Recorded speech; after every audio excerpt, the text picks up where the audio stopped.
Thank you all so much for all of the awesome feedback that you guys have been giving me on my videos from the Rkelly trial last week.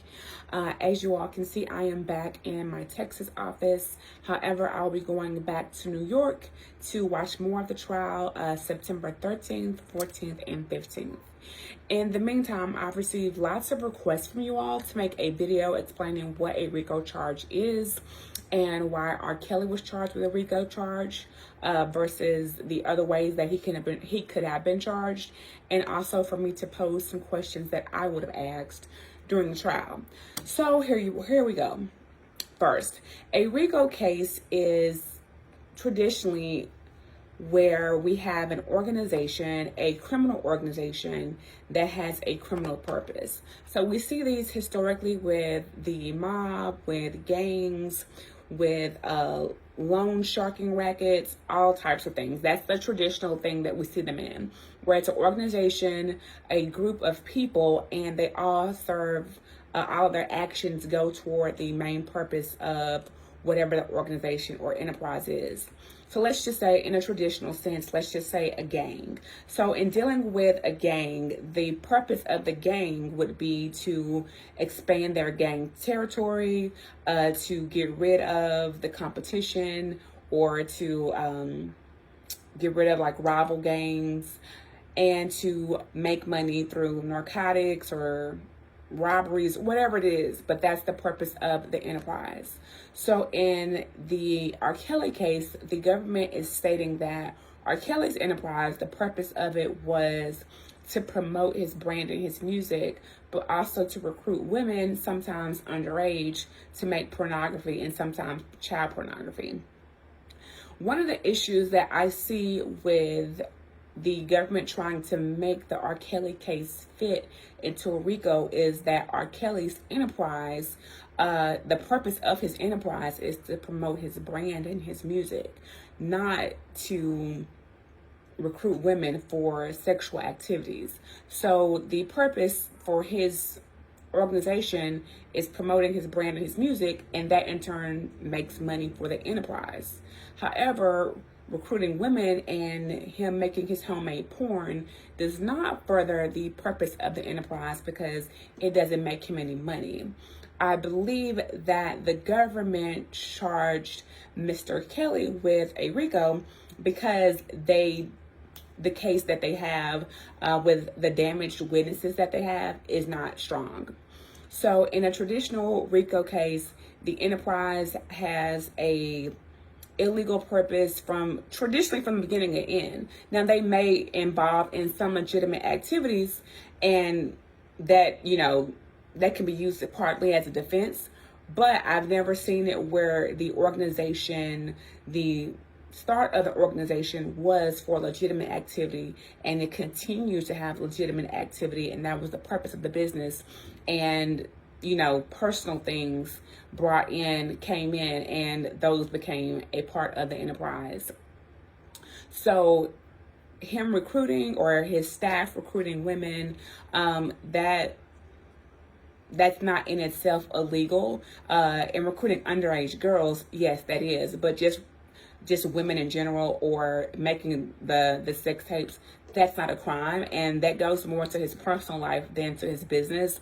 I believe that they're tying it to his enterprise because he used his staff that he used for his actual business. He used those same staff members allegedly to recruit these young girls or these women. So I think that's the nexus that they're trying to use to tie it all together. Again, but him and his sexual behavior, that is personal. It has nothing to do with the business. So a lot of people are really curious to see if the jury is going to buy it, that his personal activities are tied to his enterprise or his organization in promoting his music.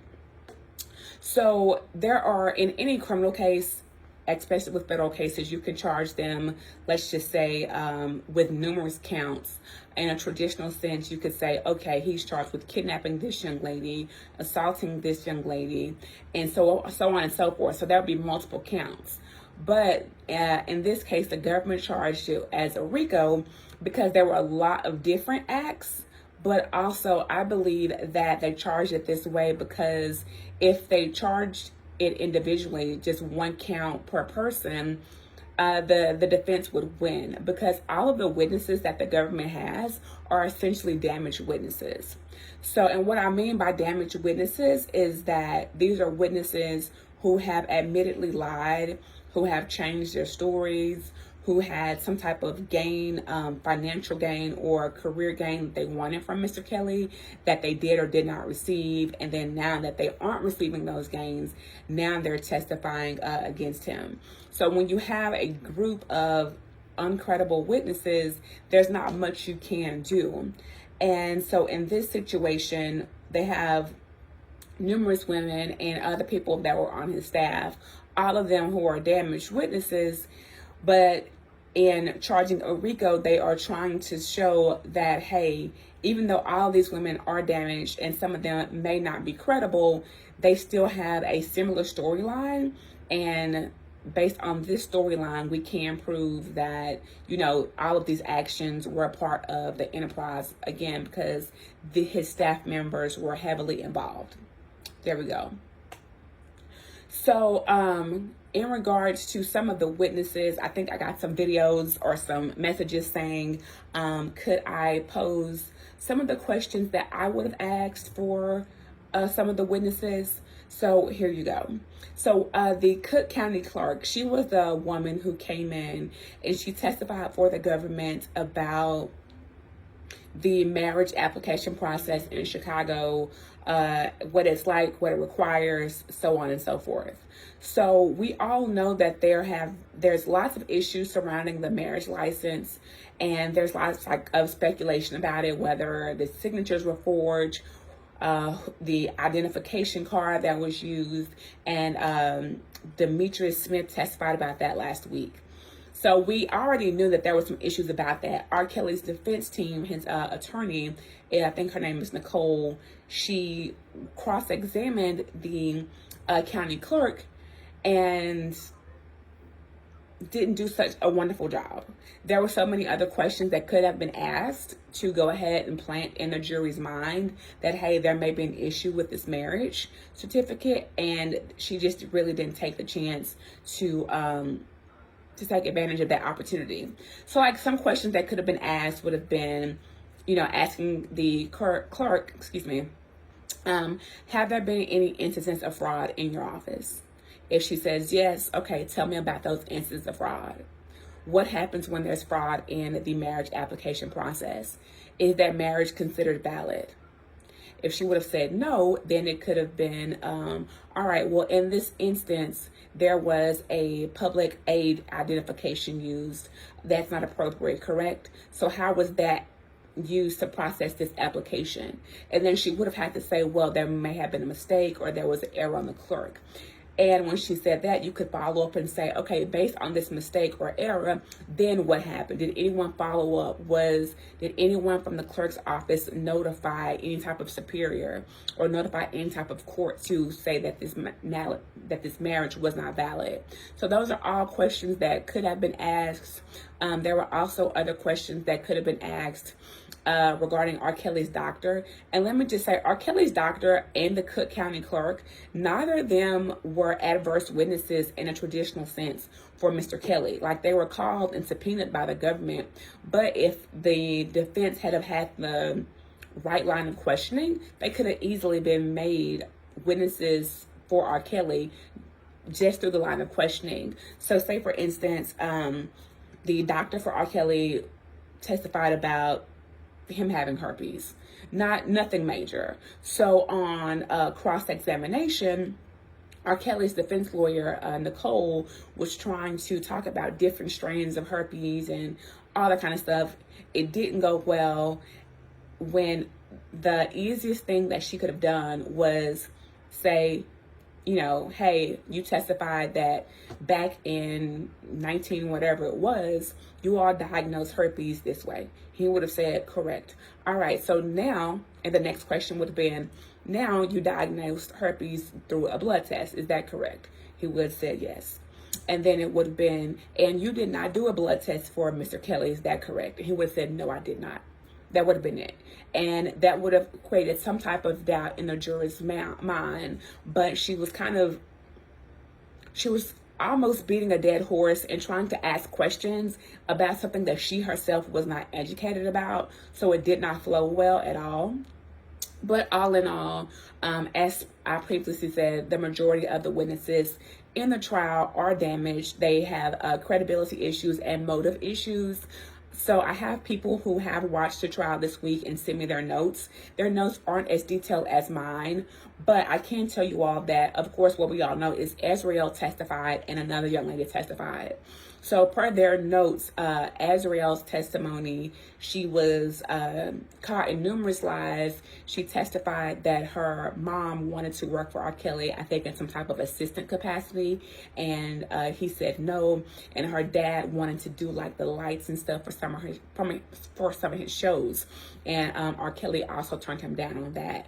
There was also testimony about her supposedly going to a hotel with Mr. Kelly, and there were text messages between the parents about they were going to call the police 30 minutes after Mr. Kelly got there. So those are things that came out in trial. And then there was another witness who testified for the government about her relationship with Rkelly, and apparently she attempted to like walk out in trial. So these are all damaged witnesses. In addition, in regards to future witnesses and past witnesses, there's a line of questioning that can go for all of these witnesses, which is, you wanted to work with Mr. Kelly, or, Mr. Kelly provided you with financial support, correct? And right, and you benefited from that. And you benefited from that financial support, yes. And right now, you don't benefit from him anymore. So when he was benefiting you, you didn't think he was doing anything wrong, or you wouldn't be willing to testify against him. But now that you are no longer receiving a benefit, now you want to come after him. That's a line of questioning, and it's an easy line of questioning that can be done for any of those witnesses, and especially knowing that a lot of these witnesses have gone back and forth in regards to their stories, and regards to still wanting to be with him, saying that he assaulted them but left him and then came back. So the credibility of a lot of these witnesses is in shambles.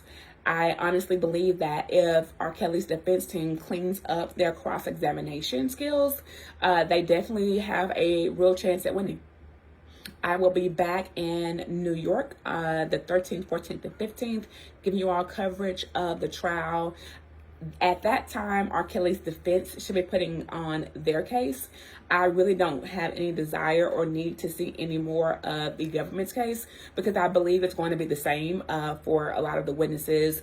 They dated, this happened, and they broke up, they quit being around each other, but the woman still loved him, or that they received money. I think that's going to be the story for a lot of these women. And I just think if the defense attacks their motive and brings up the fact that they benefited from him during the time they now allege he was doing the wrong, that that will paint in a juror's mind a lot of credibility issues with these witnesses. The amount of time that Mr. Kelly is facing, if he is found guilty, is essentially would be essentially a life sentence for him. So at this point, a lot of people have asked, like, why didn't he take a plea?